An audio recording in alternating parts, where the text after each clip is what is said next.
Self-worth is a phrase often repelled or even cringed at because of the mention or even the idea of it. It's not because that we don't want self-worth, it's because self-worth is a struggle in itself, and finding the value in which you want to have, you look for it externally. And that is a problem, but it's okay. What you can first do is first recognize the fact and who you are placing your self-value, your self-worth in and to. If you find that you're really good at art and you place the success of your art or the success of your hobby into your self-worth and your self-value, saying, oh, if I'm good at this, then I have value. I have something to attribute to the world and the reason of why I am valuable as a person. That is not correct. In fact, that is only negative setbacks and negative mindsets and thought processes that would allow you to inhibit yourself from actually finding self-value in you, value in yourself or self-worth. I like to give it the analogy or the mindset diamond in the rough. You know, from Aladdin. Who hasn't seen Aladdin? If you haven't, you should watch it. But the diamond in the rough mindset for me is just believing in yourself or believing that you have great qualities or a hidden potential that are not fully apparent. And I truly believe that we all have that hidden ability, and yet that with just a little bit of refinement, we could become exceptional. We could become the people in which we aspire to be. The reason that we look for it externally is because we have not set patterns and set thought processes onto ourselves. We've not changed the way we are, so instead of fixing ourselves, we fixate on the solution externally. Another example is when you ask for validation or when you take others' opinions and what they say as your opinions and thoughts. A lot of the times, we judge ourselves, and that's okay. You know, we all have to work on ourselves, but judging ourselves is not the start of growth and healing. In fact, it is the opposite spectrum. It leads us astray from our own self and believing in ourselves to have that self-value and worth. So when we take others' opinions and thoughts as fact, as our own, we then lose the power of the value that we want to have for ourselves. An example is, well, let's say I don't like the way I look. So instead of me trying to internally accept myself and find value in my looks and such, I go to somebody else. Like, oh, do you think I look good in this? Oh, do you think this or that? Or I have an opinion about this. What is your opinion? And then because you don't have that trust in yourself or you don't have that value that you know that you have, what you do, you then take the other person's opinion or other person's thoughts as fact, and that trumps your own, which inhibits your own processes of thinking of yourself. And then you take theirs as face value and attach it to yourself, and that opinion of whoever that person is your opinion and your reality. However, that is the wrong way to go about things. I know it's so easy to externally look for validation and worth and value, but that's not how it's supposed to be. That's actually very hypercritical of yourself. In order for you to get past this blockade in your life, you must then reflect upon yourself. Now, how do you reflect upon yourself? Well, first off, you realize what external validation you are seeking. Whatever it may be, it could be worth in video games, it could be succession in certain aspects of your life, like hobbies or simple tasks. All of these things would attribute to you becoming becoming to be relied upon these external forces, these external things that would give you value or that only validates your emotional state, which is, oh, because I can do this right, I have value. Or because I'm a good friend, I have value. Or because I'm a good person, I have value. And yes, these things do add to your value, but they are not your self value. They are not your self worth. Because the self is self. No one is yourself. Nothing is yourself. I'm separating the words with your and self. In order for you to find the self worth, the value, the validation in which you seek is to be looking inside. It is to form healthy security within yourself.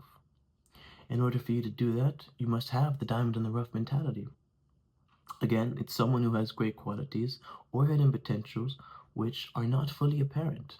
And I say not fully apparent, which it is the definition of the diamond in the rough analogy, but the reason why I like saying that, not fully apparent, is because there's always something hidden within you. There's always something greater of yourself that you can unlock or recognize or achieve, whether that be through self value or self worth, whether that be with a little refinement or a lot of hard work, a lot of steps, a little bit of succession.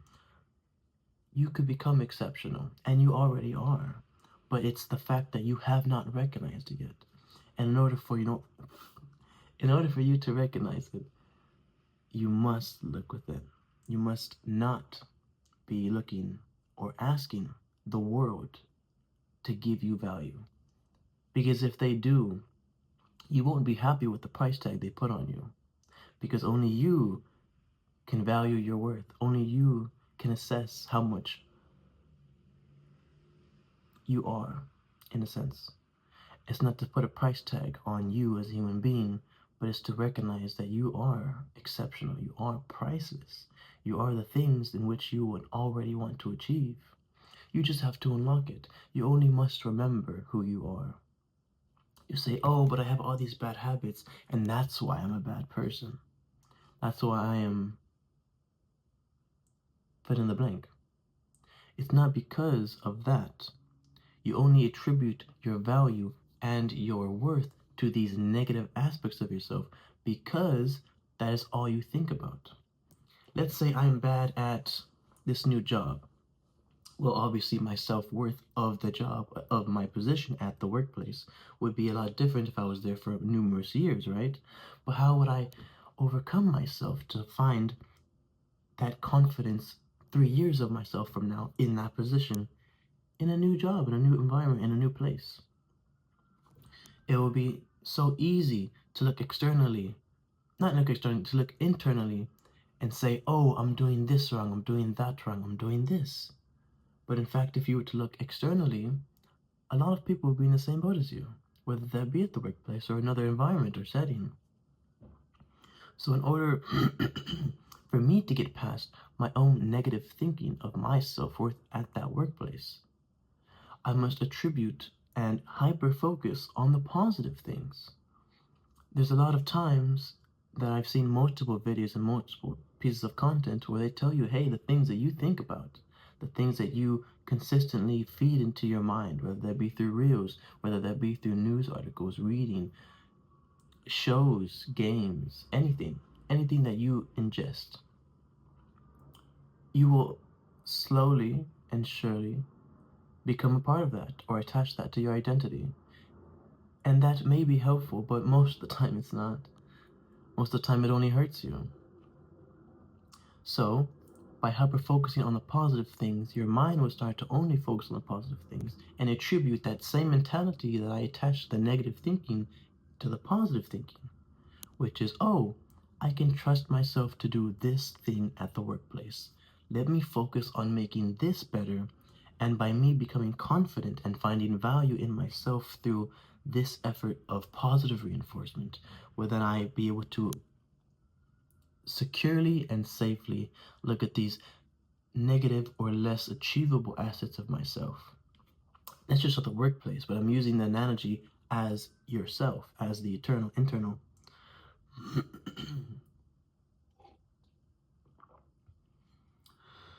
So by focusing only on the positive things and only on the positive outlooks of your internal self, You are building a pattern, building a repertoire, building a resume of yourself to give to yourself, to say, hey, I can do this. I have value. I have worth. I have something to bring to the table of me, to myself. If you imagine your life in stages, you'll know that time is the best succession to your experience, because you can only gain experience through time, through your past, and through your future, and through your present. But the problem with the reflection in which you would achieve it through is through the lens of the ideology glass half empty instead of glass half full. And you're going to say, oh, that's impossible because, the glass isn't full. It's half empty. It's really just a mindset. It's really just your own pattern of recognition of your life and how it's been. So many things, so many bad things have happened to you, but unfortunately, because of that same experience of so many bad things happening, so many things, so many negative patterns that you attribute your self-value and self-worth to, that now you're stuck and confined into this little box in which you cannot escape. And you're saying, wait a minute, but I put myself in this box, but I allowed myself to have this mindset, have these thoughts, have this worth and self-value of myself. The only way that you're able to get out of this box is by recognizing that you yourself have put yourself in this scenario. That's not to say that the external life that you have and your environment and your social settings and groups have not attributed to it and that don't impact your life. But at the end of the day, you are your final decision. You are the final judge. Everyone else is just the jury, but you make the decision on what you want to do with your case, with yourself.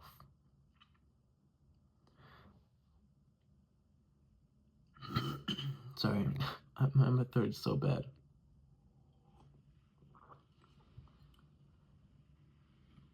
Start small.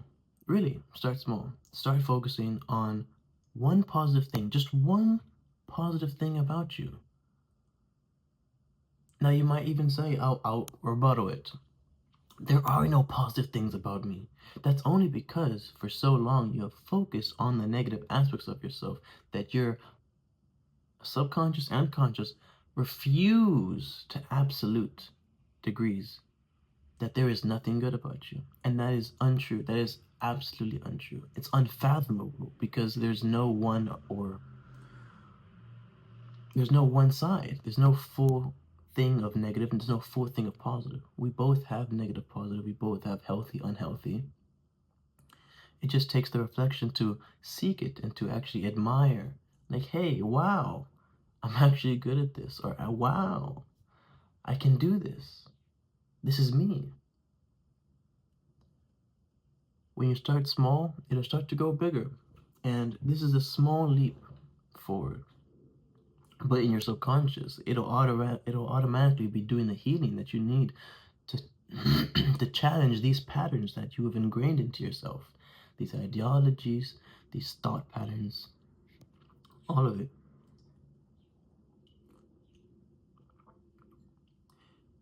And give yourself those wins. Honestly, give yourself those wins. Instead of being, oh, well, I just failed at the thing that I thought that I was good at.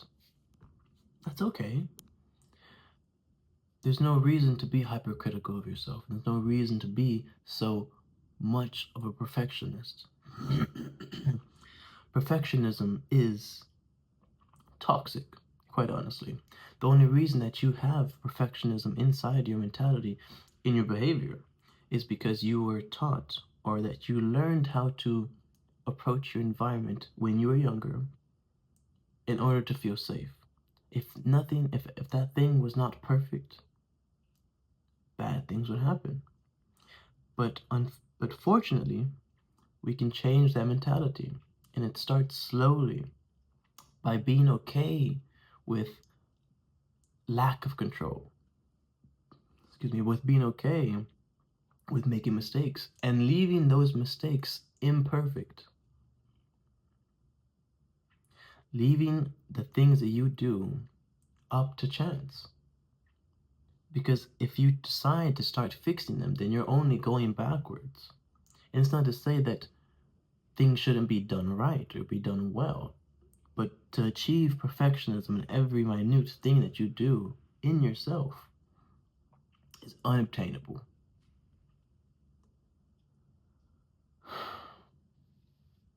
It's a challenge. It's an uphill battle on a mountain going to the sky to find your self-worth and self-value. But know this, even though you haven't already taken the steps to refining yourself in your thought process, in the negative patterns, in the way you see yourself, in the value that you don't see yet in yourself,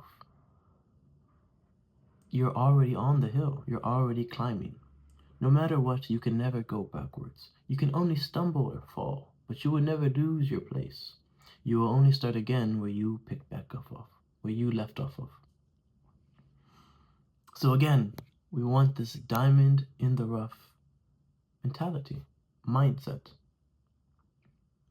It is someone who has great abilities or hidden potential that are not fully apparent. Because with just a little bit of refinement, with just a little bit of tweaking the way that you see yourself, you will also eventually see yourself in the same way that I do. Because you are exceptional. You are grandeur.